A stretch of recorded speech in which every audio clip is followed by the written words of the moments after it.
Hi friends, how's everyone doing today? Today I am thinking about one of my favorite things to do when the weather gets nice, and that is to go camping with my family. We pack up lots of supplies. What are some of the supplies you think we need when we go camping? We need a tent to sleep in. We need sleeping bags so we're nice and comfy and warm. We need marshmallows to roast over a campfire and lots of yummy treats. And sometimes we can bring fishing poles if we're near a river. And it's a nice time to spend a lot of time outdoors and listen to lots of animal sounds. So we have a lot of fun doing that. But even though I've been camping a lot of times, I've never been camping with, who's this? Curious George. This book is Curious George Goes Camping. So I wanted to read this today to see what George gets up to when he goes camping. Let's see. This is George. He was a good little monkey and always very curious. This weekend, George and his friend, the man with the yellow hat, had special plans. They were going camping.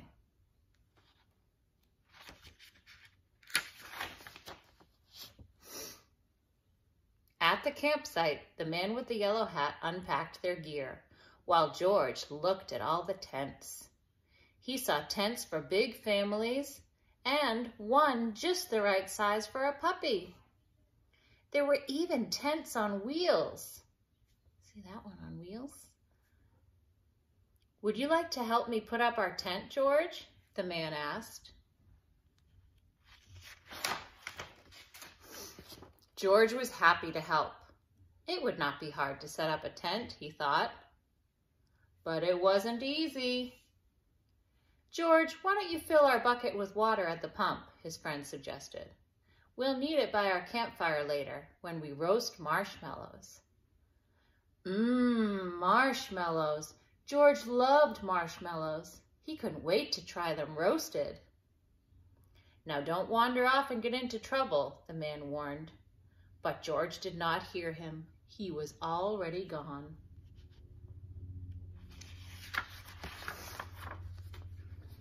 At the pump, George worked the handle up and down.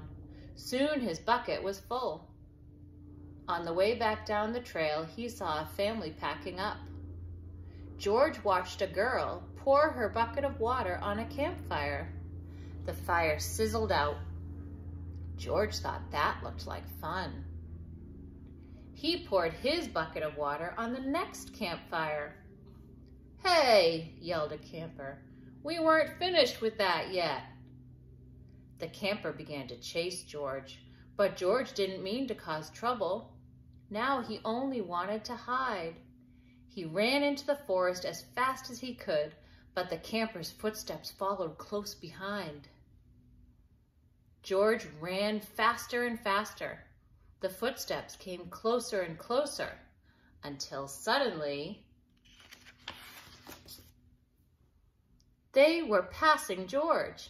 Why, it was not the camper chasing George. It was a deer. What fun to run with a deer. Forgetting all about the camper and the marshmallows, George ran after the deer. But a little monkey cannot run as fast as a deer in the woods.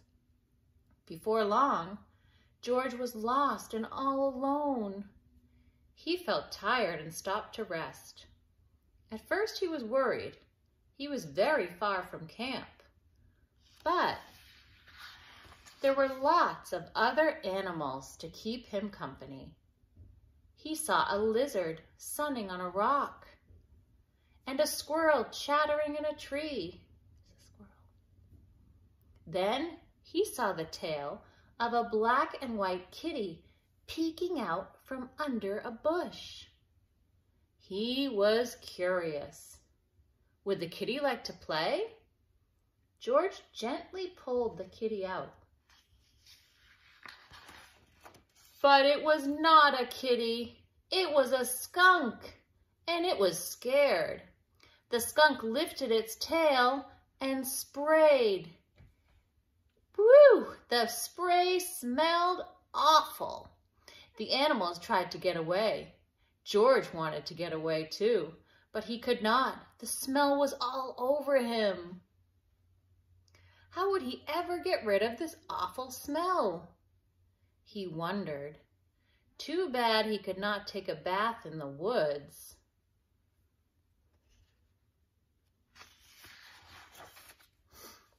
Then George had an idea. He could wash the smell off in the creek. George jumped into the cold water. He splashed and scrubbed, but he was still smelly, and now he was wet too. But what could he do? George thought and thought.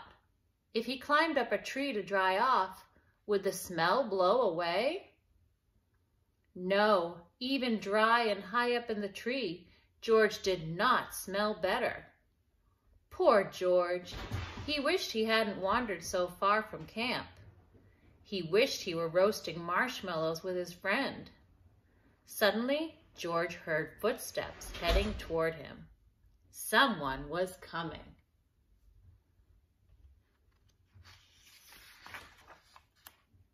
It was the forest animals.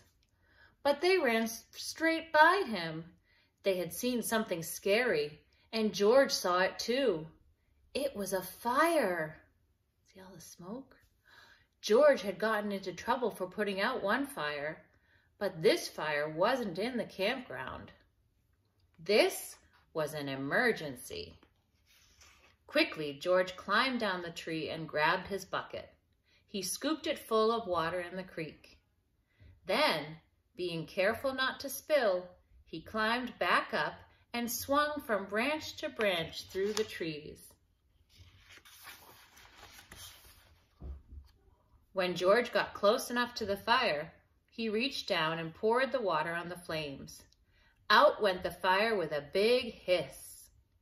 Just then, George's friend rushed out of the forest with a ranger.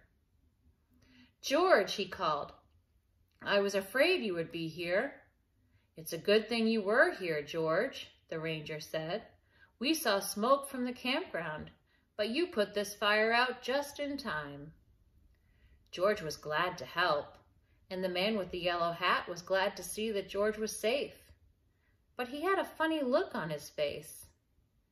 "George," he asked, "what is that smell?"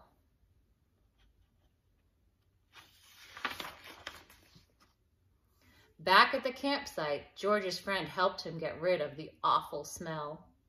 After a strange bath in tomato juice, George smelled fine. Then the man with the yellow hat invited the ranger to cook dinner with them over their own small campfire. "Fires can be nice if you're careful," said the ranger. George agreed, especially for roasting marshmallows. Oh, that George, he can get into some trouble, huh? But he had a good idea to put out that fire. And the ranger is someone who works near a forest or at a campground to make sure everyone is safe. Do you think it would be fun to go camping with George? I think so too, but I'd have to keep a close eye on him. I hope you guys liked that story. We'll be back soon with some more camping activities. Bye-bye.